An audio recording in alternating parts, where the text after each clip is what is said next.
and also does the thing where they go, I know everybody says what to do, but this one you should actually listen to. I've gotten a lot of those. Like, everybody tells you, Do not listen to what everybody Don't listen to what says, everybody says. but Just listen to what I say. There's one thing that you need to listen to. I never heard of that. And at that moment, I was like, oh my God, is that true? It was true in the past, but it's a super outdated information and it's not true. It's absolutely not true. You are a dumb ass. I don't know how I would handle that if I was a woman. This is my family. This is the pillars that I'm building. So you better be ready to drive. I already had enough of that and I'm shifting out of that. No, cut.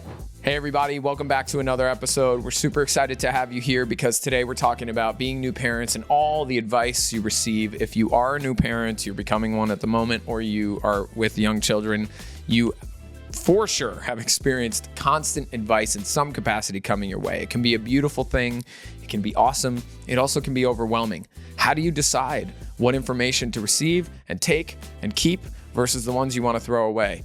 How do you allow certain energies to come into your life and certain people's perspective versus releasing them? That's what we're talking about, how Bia and I have done that today, and maybe offer you some insight on how you could explore that for yourself. We look forward to sharing this one with you. Hey, I'm Nick. And I'm Bia. We don't have all the answers, but we're definitely in it. And if you're ready to lead your family by being more of yourself, not less, then you're in the right place. We are so grateful to be in this with you. This is Dad Easy. Let's get into it. All right, here we are. We're back again. We are back. I have to admit, I'm feeling a little down in the dumps today. Aww. Just physically. I have a tea. My wife hooked it up. She made, well, I put the bone broth in, but you chopped up the garlic, which is love. Garlic, turmeric, and ginger. And ginger. Did we put the ginger in there? Yeah. Oh, it was in with the garlic. Mm-hmm. So I wouldn't say it's my favorite tasting thing, but boy, oh boy, am I going to be healed by the end of this one. Yep. And we're bringing up the energy. You know why? You know what we're talking about today? We are talking about being new parents, shocker, and listening or not listening to what everybody has to say about how we should be parents.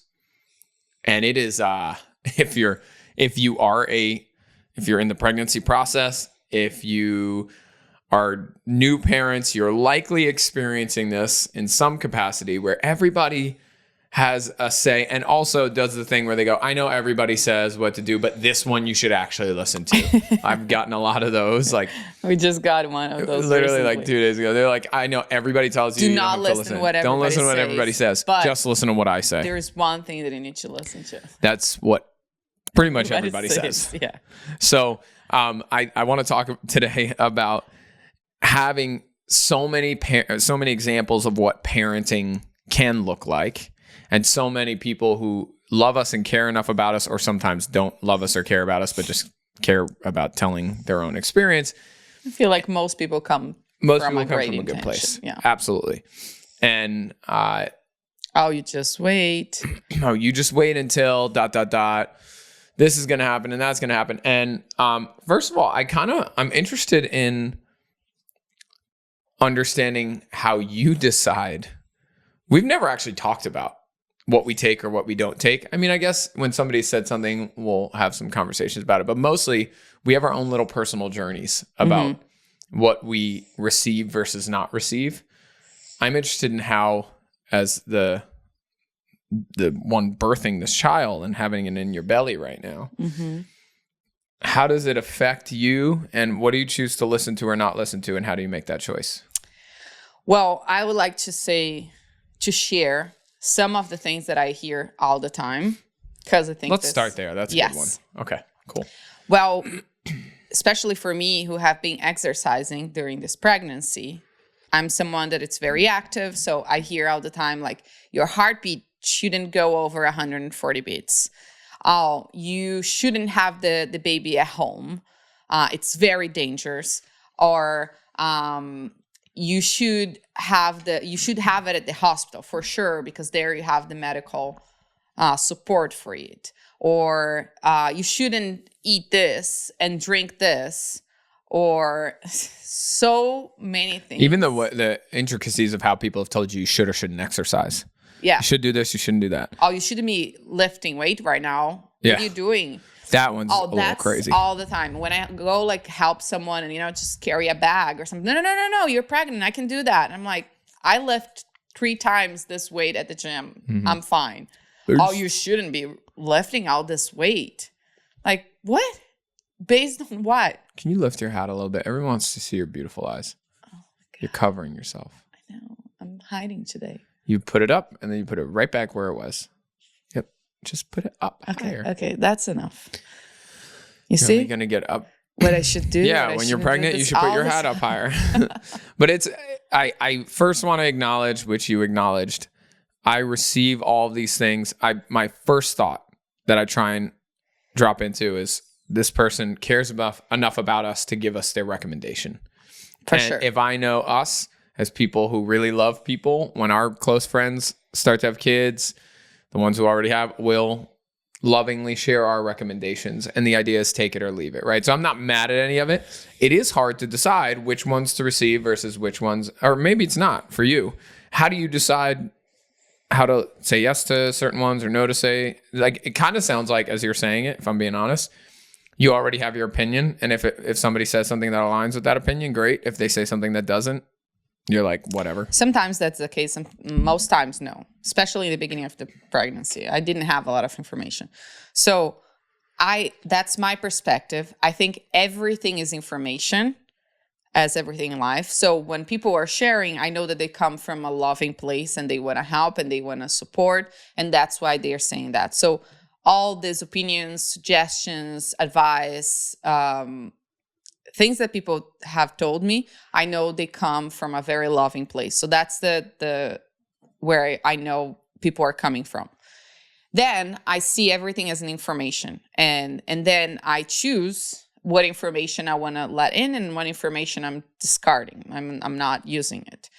And then there's another thing that is some information, if they are negative, if they are like, which happens a lot to a lot of pregnant women, is people want to share the negative thing that happened to them. Yeah, so you that's are so fascinating. And it's the same thing as you were like in a relationship with someone and the person is always sharing like all these horrible things that it's happening to them and bad things.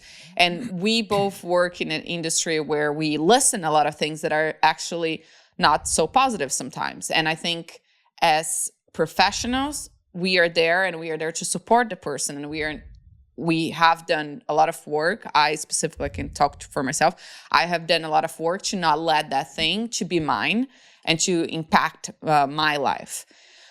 In this case, we are the parents and we are not professionals who will be like, supporting the people who is sharing their stories. So most times if someone start telling me like a negative story, I would just change the conversation and move on. And it's not because I don't care about that person. It's because I know that as a mom and as someone that now I'm shifting out of the fear and I'm learning a lot and I'm taking the information that I need to have a super positive experience. I don't want negative experience and negative stories to be impacting how I feel or the stories that it's playing in my head. I already had enough of that coming into pregnancy and I'm shifting out of that. So the way that I see when people share is that they are sharing information and I can choose what information I let in and what information I will research on. For example, when my friend, it was the first trimester, I was working out. Actually, I was transitioning out of the first trimester because I was very sick in the first one. But when I was transitioning into the second trimester, I started to pick it up my pace to work out again, lift weight, and be more consistent. And my friend texted me and said, "Hi, you shouldn't be over 140 hearts beats per minute. Beats per minute." That's always confused for me. And that's what my doctor said. And I think you shouldn't, just make sure that you're not going over that. And at that moment, I was like, "Oh my God, is that true?" I was like, surprised because I never heard of that. So I asked my midwife, I researched, and I was making sure that was true. And what I found out is that it was true in the past, but it's a super outdated information that has no scientific background, and it's not true. It's not true at all. It has nothing to do. It depends on woman to woman, and it's absolutely not true.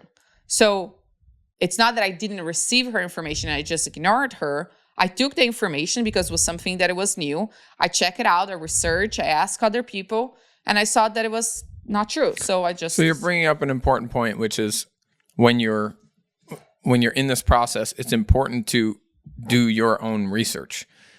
And when somebody's giving you a recommendation, it sounds like what you feel is an appropriate move is to hear the recommendation, acknowledge it, and then if it's something that you care to know more about, you're going to do your own research on it. That's my way of doing it, yes. Yeah, I think it's interesting too, the difference between a dad receiving, or soon to be dad receiving information versus a mom. And like there's so much body stuff going on with the female. Mm-hmm. And the number one thing I'm learning, and we're learning definitely at the birthing center and going to these classes, is they teach you to get more in touch with your body. Luckily, you've been spending quite a lot of time, years prior to this, learning how to get more connected to yourself. Mm-hmm. So that's not a foreign concept. But the idea that you're supposed to really connect with you, something as I guess the BPMs for workouts is a great example. How do you feel when you're pushing yourself? And of course, as you're pregnant, you've got to acknowledge, okay, my body's different. Maybe it's not just simply, oh, I feel fine, because something that like smoking feels fine maybe while you have a baby, drinking feels fine while you have a baby, but those things are not good, generally speaking. So I think it's interesting because it's finding that balance between trusting yourself and what your body feels in a whole new thing. Like it's a whole new era that you've never touched before, while also understanding that one woman's experience will not be the same as the others, may not be the same as the others. So there's got to be a lot of like challenge there. I think it's interesting as the father who's sitting there kind of, I'm not in your body, so I can't speak for what you're feeling. Although I talk to you a lot to understand what you're feeling. And kind of being that caretaker, that's something I'm noticing. I feel like I have to be a bit of a protector of your mind at times. We haven't really talked about this either, but it comes up a lot where like people are kind of throwing stuff at us, aka you, about what you should or shouldn't be doing. And part of me feels this responsibility to be like, that information comes to me first. I'll, cipher through it and then pass it on if it's cool. Because there's so much already that you're doing. Do you have any example? I think a lot with like the birthing stuff has been big, like, I don't know. I think just the idea of birthing a human out of your vajayjay is bonkers. I don't know how I would handle that if I was a woman. Like the thought of what's happening in my body and watching you, like what I'm learning is that because it's happening inside of you and it's baby steps, every minute is a new step in your journey. I think when someone throws something huge on you, like if you were 8 months pregnant overnight, that would be one thing. But the way pregnancy works is it's this very slow rollout, not so slow, but slow. And like every minute you get to be with yourself and your belly gets bigger, you feel different things, you have different emotions. So you're like growing into it. So it's not some immediate like, holy crap. Whereas, in my head, I like see you and I'm like, whoa, that's a belly. That's a big belly. There's a baby in there. And then I'm noticing myself and I'm not that. So I see like day and night, I see 6 months and Nick, who's 0 months, who will never be any months, but it's more immediate for me. So the thought is like, I haven't grown into this position you're in. So one of the things I'm learning about you and about pregnancy is that you're completely uneducated in terms of having been there before, but now you're there and you've been there one day more and one day more and one day more. So when people start talking to you about what pregnancy is going to be like, I know I'm going to be sitting there with you, and my job is to make you as grounded, as peaceful, as connected to yourself, as confident as you possibly can be during that pregnancy, I think, is what I'm learning. And advocated for whatever it is that we want. And whatever it is that we're committed to as a couple and what we want and what our birth plan is and all that stuff. And I'm kind of the like cool-headed one that's going to be making the decisions when you're in your journey of birthing, to hear somebody say something that I think will take you out of feeling comfortable and confident and trusting in yourself, that's where I'm like, hey, shut the up, like, be quiet. Thank you so much, but no thank you. I've never actually said that or been that way to anybody, but that's the protector mode. So I'm like, I don't even want that thought in your head, because I know what happens. We get ruminating thoughts, and as ruminating thoughts get aggressive, they start to take over.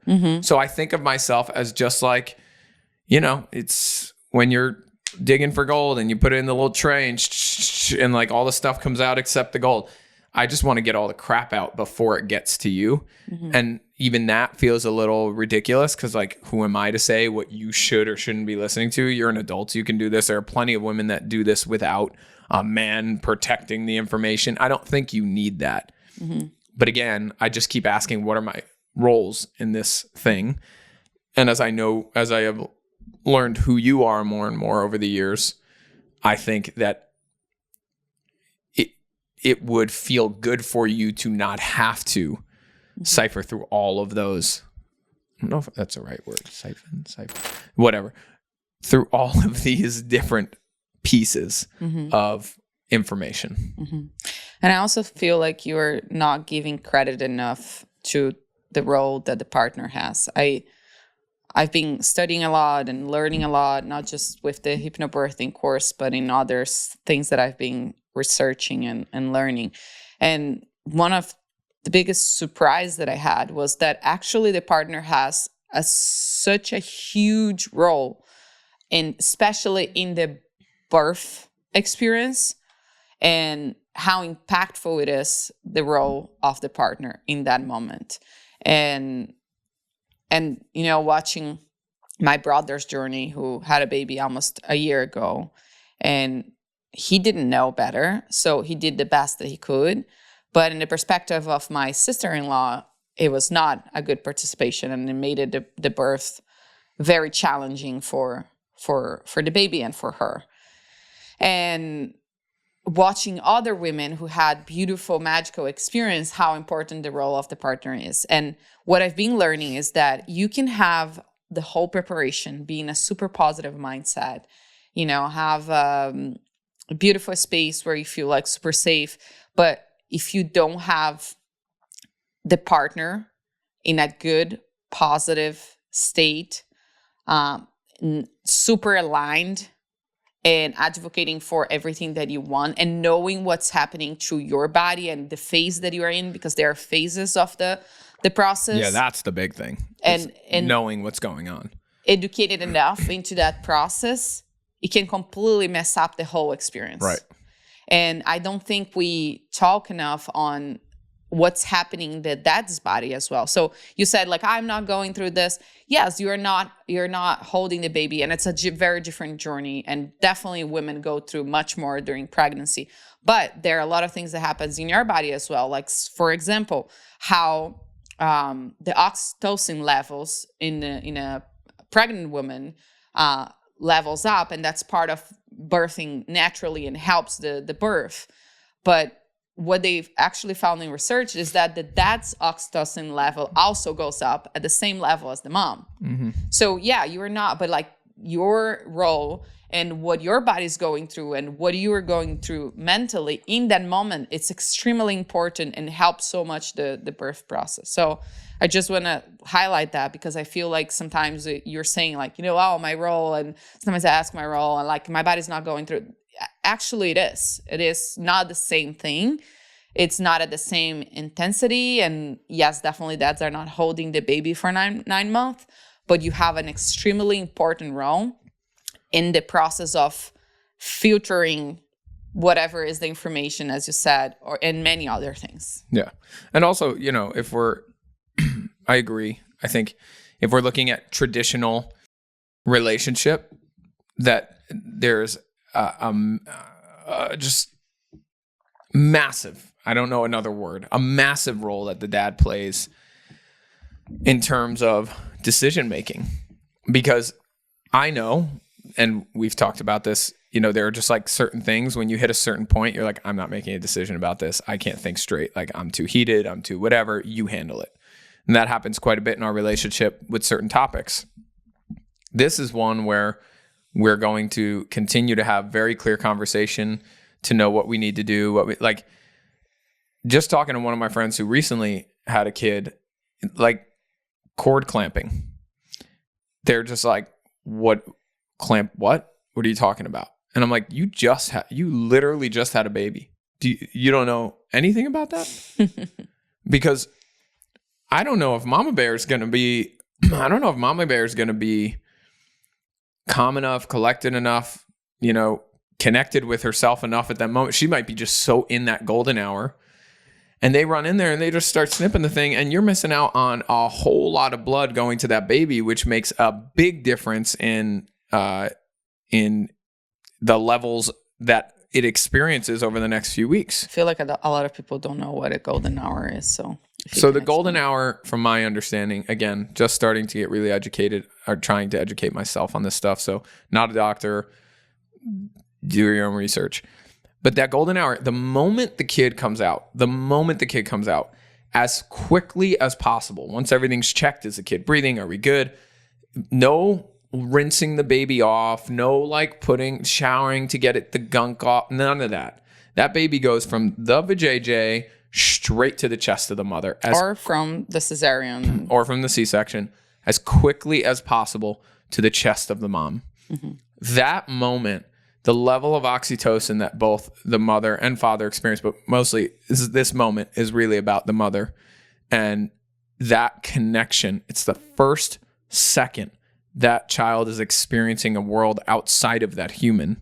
Mm-hmm. And the closer they can be, the mom's temperature goes up, body heat goes up, and it's the safest place for the kid to feel safe. And mm-hmm. It's where there's like a warmth and it's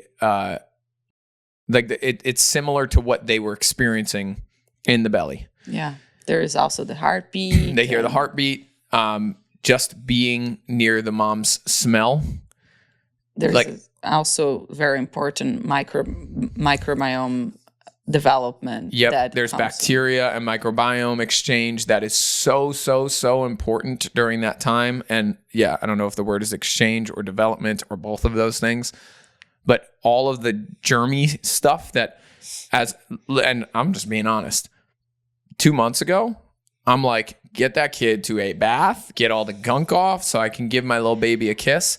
And it's like, no, the smell of that child, the perfect essence, all the gooiness, you actually shouldn't be bathing your kid for like 2 weeks. And again, everybody's got different opinions on this. You can bathe when you want to bathe.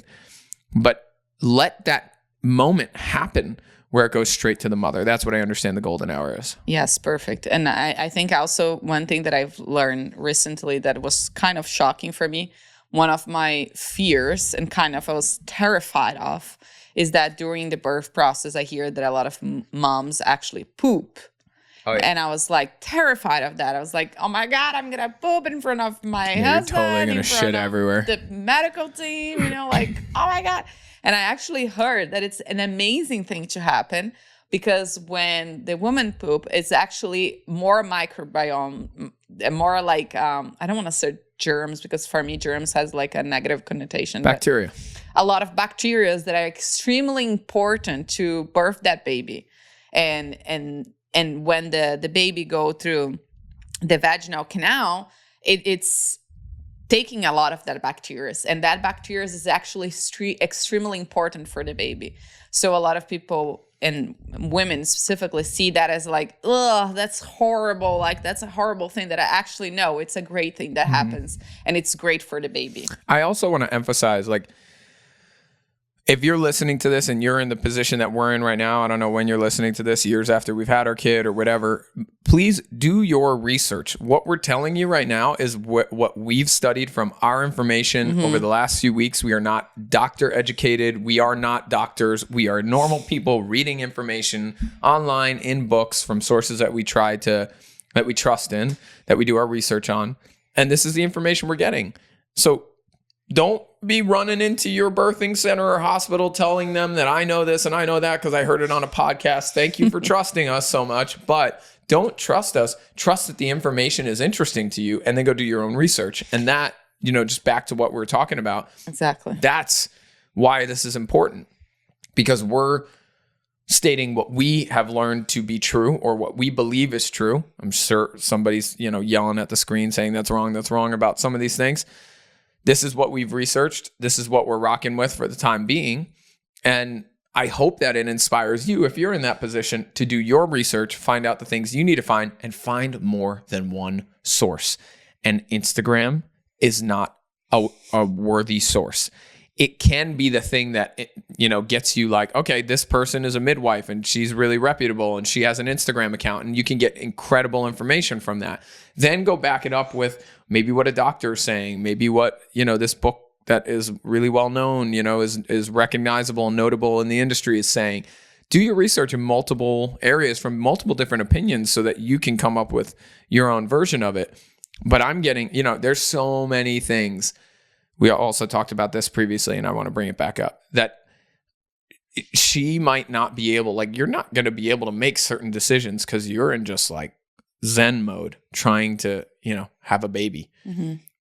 And when they ask, and if you're not really able to respond, or God forbid, something health-wise was going on where you're not in a place to really make decisions, I do not want to be the drooling, blubbering idiot in the corner who's like, oh, someone help. I want to be clear on how to make decisions on behalf of my wife and my child to best serve them, best serve our family. And that takes education. You are a dumbass, fathers. You are a dumbass if you are not taking it as seriously as she's taking her own body and she's taking her own process, because she's might not be able to make all the decisions that we think she's going to have to make. Yes, we trust her. She's steering the ship.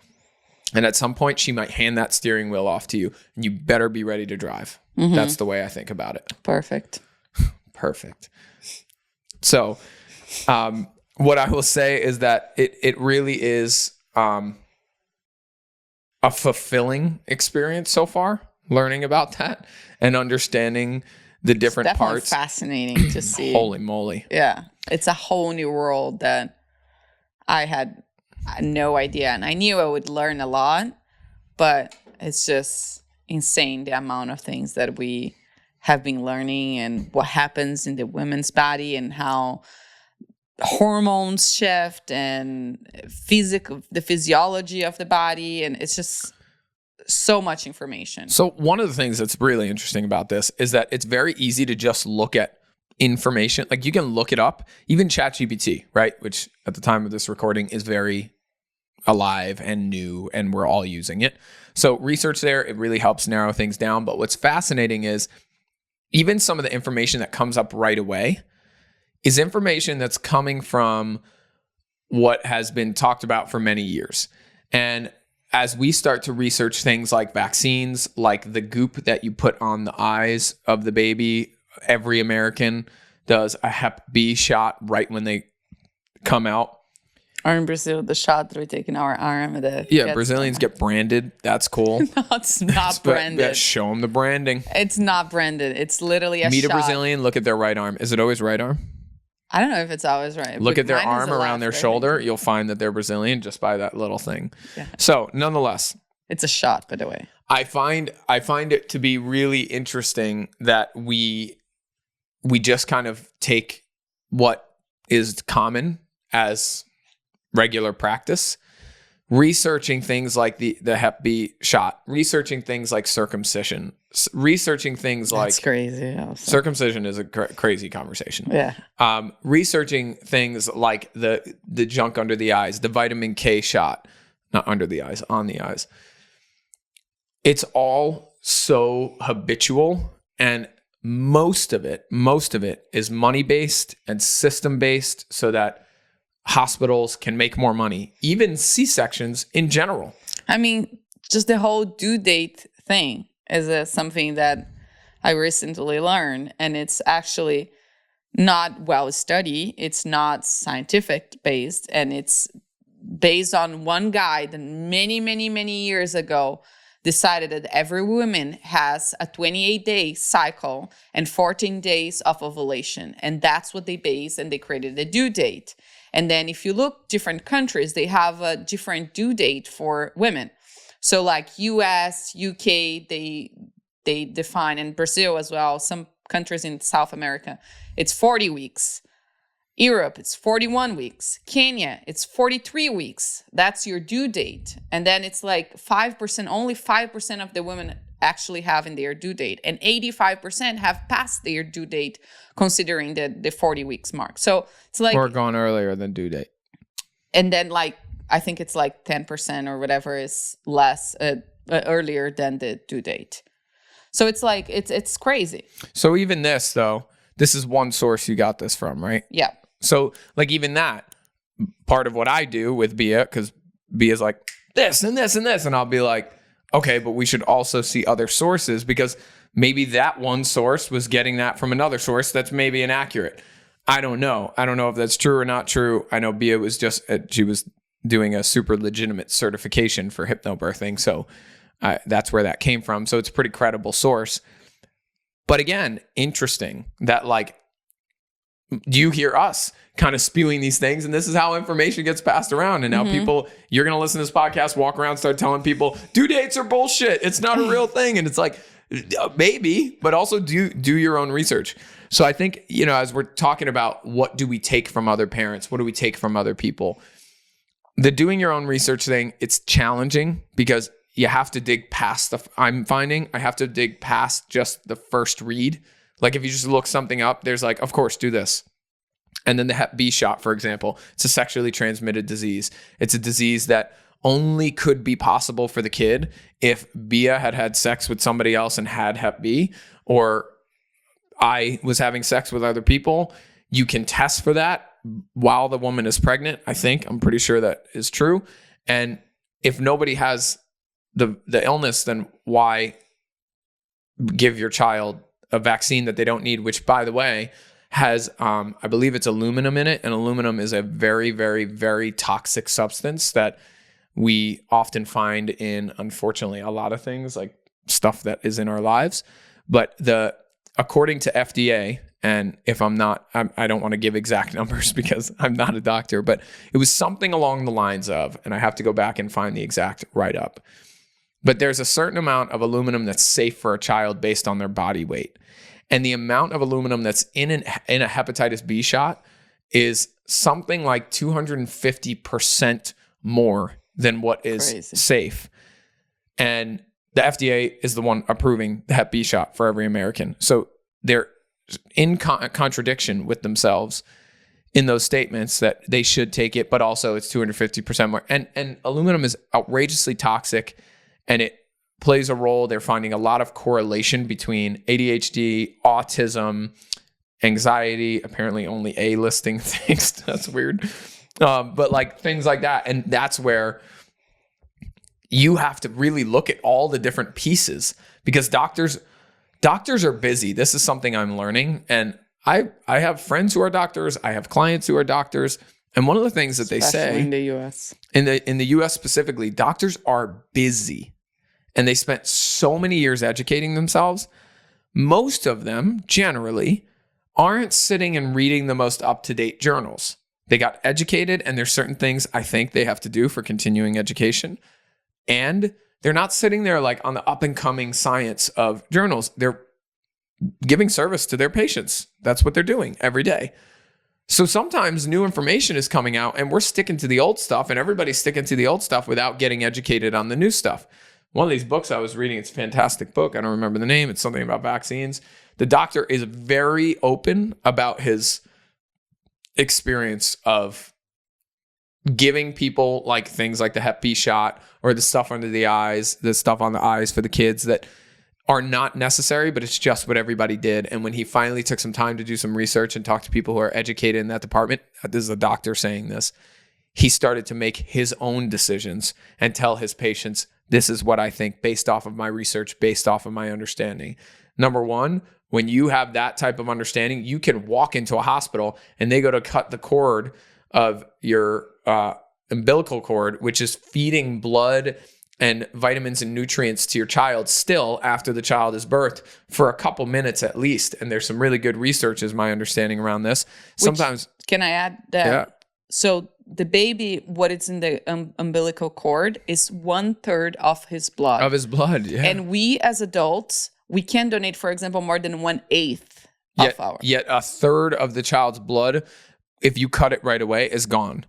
So anemia is a big deal because they have such little blood in their system. But if you just let the thing go, and it can be, from what I've heard, it can be anywhere from 2-3 minutes to an hour or 2 hours that they can go without cutting the cord. I thought it was less than that. I thought it was less than that too. I just read that the other day. Again, one source that I read that part on.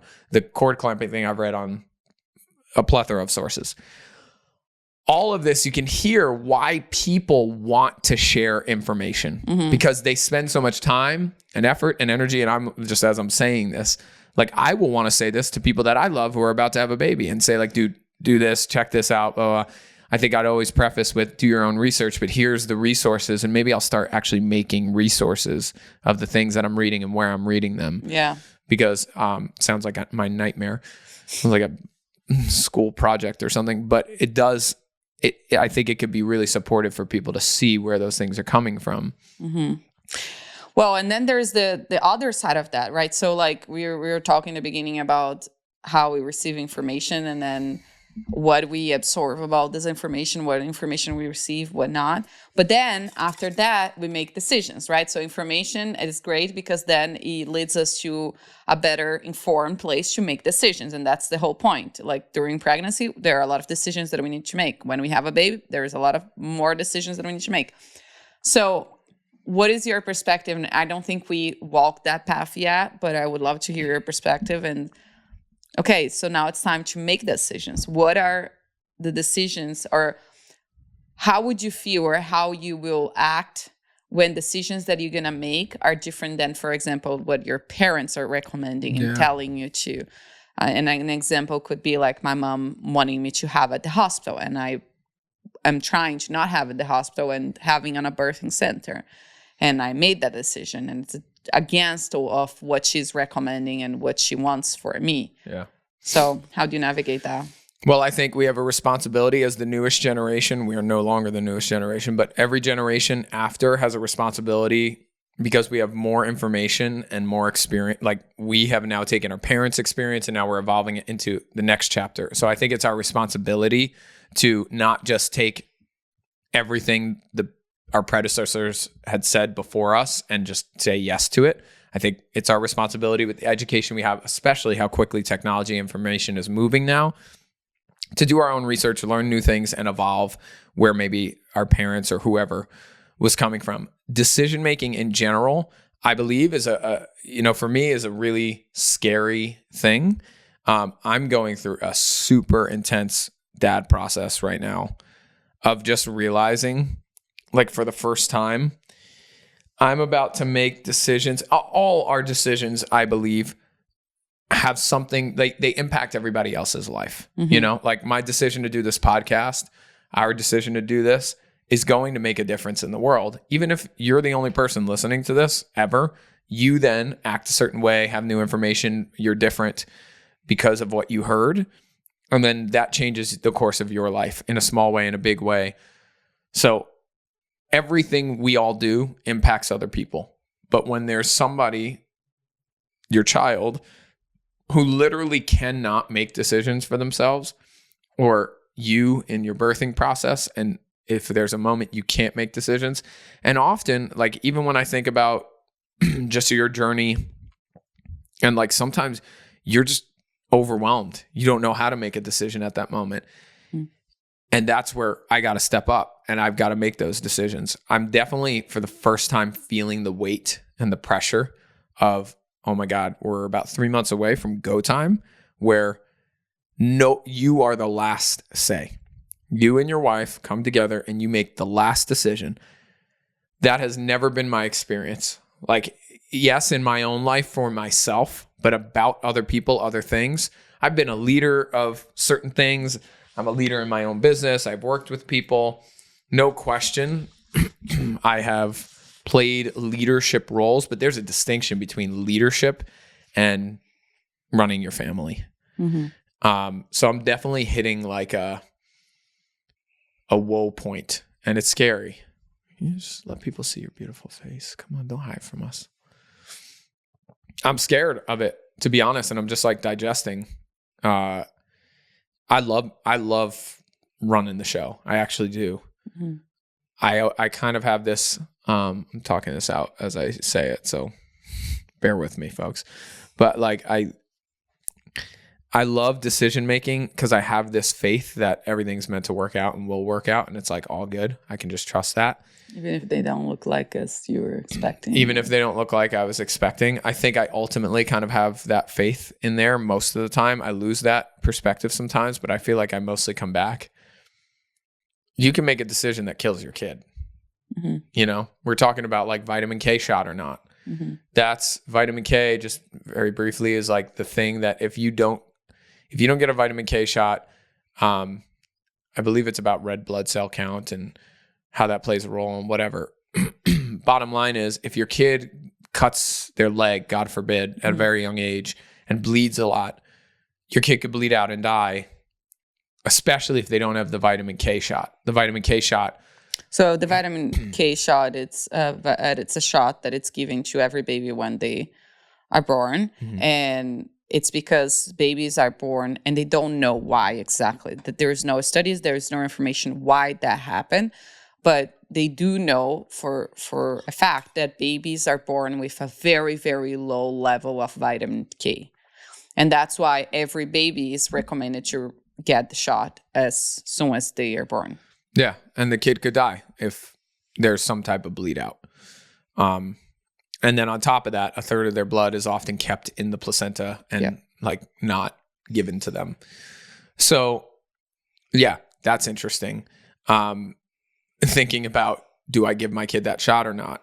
And you know, we'll make our decision on that because there's a lot of pros and cons to those two things. That was your stomach? Wow. Are you hungry or are you full? No. Oh, okay. Sorry was about it the that. baby? No. Just saying hi? I think it's just gas. Oh. Pray for me. So, yeah, I think the decision making is an intense thing, and we're coming up against like actual serious life things. So, yeah, when it comes to like at work, if the whole thing crumbles, great, I'll rebuild. Like if my child crumbles because I made a mistake about whatever, will I rebuild? Perhaps, but there's a life on the line. So, also, I think there's something that you didn't mention, but I think it's what you mean when making decision. I believe that we are very intuitive beings and we have been disconnected from our intuition in general. And then when you become a mom or a dad, I think that there is a whole new level of intuition that comes to play. right. That it's so powerful. Like when they say the mom intuition, when I watch videos of dads, you know, playing with the kids, Dude, and like how they like catches and and like the instinct and like quick intuition and how they act, like that's innate to all of us, especially when you have a kid. It's like it's a part of you that it's disconnected from your body, but it's an extension of you. And I think when making these decisions, it's very hard, but that's why it's important to have the information so you can tap into your body, your heart, and decide what is best. So, for example, for us, the vitamin K shot is something that we've been talking a lot, and we've been researching, and we've been watching videos, and we've been you've been reading that book, and I've been like trying to ask more people about it, and then we can make a better decision. And again, yeah, it might be a decision that it's not really what I believe. Actually, let me put it in this way: what I believe is that the decision that we make is exactly what we need to make, and if that comes up to happen something different than what we would like it to be, then we would deal with that. And I believe that it's part of the process of learning, and it's on our soul contract, as I like to say, to navigate that and learn about that. Yeah. So that's how I see. Yeah, I definitely, and you know, I don't know if this is more common for women versus men, but I have had this real feeling that I'm built to be a dad. Like I'm ready for that. Sure. Yeah. And ready's a weird word. I'm so not ready. And also there's no more perfect time than right now. And I am so excited to see what the demand calls out of me. Mm-hmm. You know what I'm saying? I think I have experienced this in multiple other areas of my life where a demand comes and it demands something of you. Mm-hmm. And you see a part of yourself that it was dormant before, but it existed. And the only way it could have been called out is through that curriculum. Mm-hmm. And I think children bring a curriculum that no other thing on the planet can bring. When you're a caretaker, when you have a life in your hands and it is your responsibility, it demands a certain level from you that maybe didn't exist when you were building your business and birthing your business. Yes, you were birthing your business, but there's a whole new demand when it's a child. Yeah. And I think a lot of people don't answer that call. Mm-hmm. I am certain, like every part of my being feels certain that I'm ready to answer that call. I actually feel like I'm dying to answer that call. Like there's parts of me that won't show themselves until that child is here or children are here. So I'm really feeling excited about that. And it is this weird juxtaposition because there's a part of me that's like terrified and knows, I know that I don't know how to be a dad. Mm-hmm. While simultaneously, I know that I will know everything I need to know. And if I don't know it, I'll demand of myself to figure it out. And I miss that fire. Like I almost had that fire more around my life when I was younger and like starting my work journey. Mm-hmm. I felt this incredible professional drive to figure everything out and like become something and be great. And then that kind of faded. Like I don't have that same obsession, for better or worse. I mean, I think it's done really great things for me in my life, and it's also made things more challenging in certain other areas. So I'm not saying that's the right way to do it or wrong way to do it, but I'm excited to see what awakens. Just like when I stepped in my professional career, something awakened in me at a level I hadn't seen before. As a dad, like my dad career is about to turn the fuck up and I'm excited. I want to see what's created on the other side of dad mode activated. I know you're going to be an excellent, outstanding dad. I have no questions about that. Yeah, that's right. And the last thing I want to say, and I think it correlated to the question that I asked you, is that I think all of us here will get in points where we will make decisions that are different decisions of what your friends, your parents, your community actually wants you to make, and they recommend against some of the decisions that you want to make. And I feel like no one knows better than you do. You know, no one knows what's best for us. And that's in general in life. I think as a couple, you start to make decisions and your family becomes your new family. You know, it's not your dad and your mom anymore. It's our family. And yes, they will always be part. But we need to start making decisions on our family, what's best for us, not only what's best for our parents, right? And then when a kid comes to the family as well, then it's a new level of that. And when decisions that you make are different than what others want for you, I think you need to stand up for yourself. I think there will be moments, and I'm speaking from experience, like birthing this baby in a birthing center instead of the hospital. I have moments where I'm like, what if something goes wrong? But then I don't even engage. It's like a mindset thing, it's an emotional thing, it's an information thing. Like I'm doing my part, and I trust myself that I'm doing the right thing. So I just want to share this because I think it's important that you continue to build that support in this unit, in this family, and in support of each other, your partner too.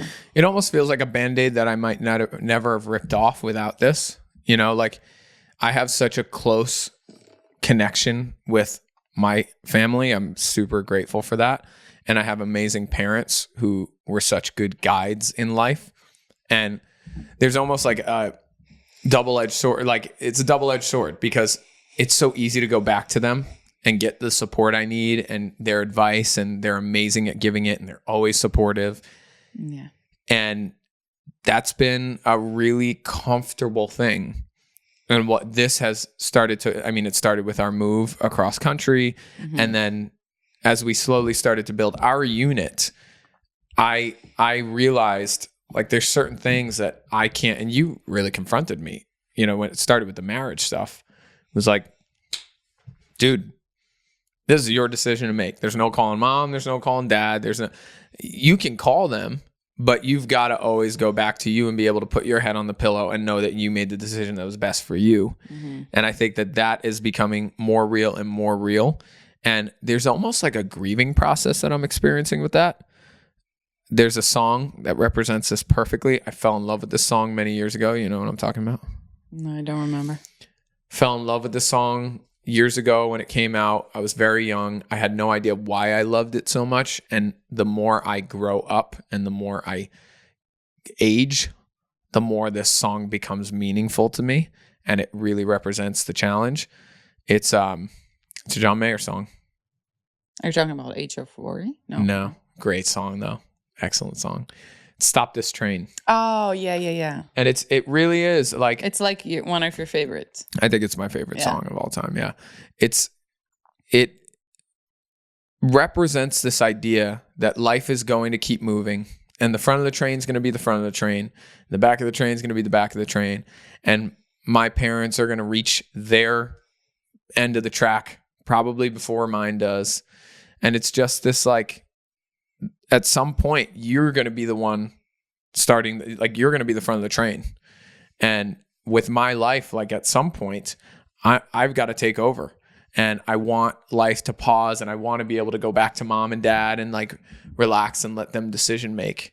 But I can't. Like, I have to. This is my family. This is the pillars that I'm building. So I really encourage, you know, anybody who's in this journey or starting this journey or have a kid, young children, to start having more in-depth conversations with yourself, with God, whatever you believe in, with your partner, about making those decisions. And I think we're starting that process, or we have been the last few years, and I'm definitely getting more comfortable with it. Mm-hmm. But it's also scary. There is a grieving process. There's a realization that I can't go to anybody but me and us at the end of the day. And that's exciting, but terrifying, you know?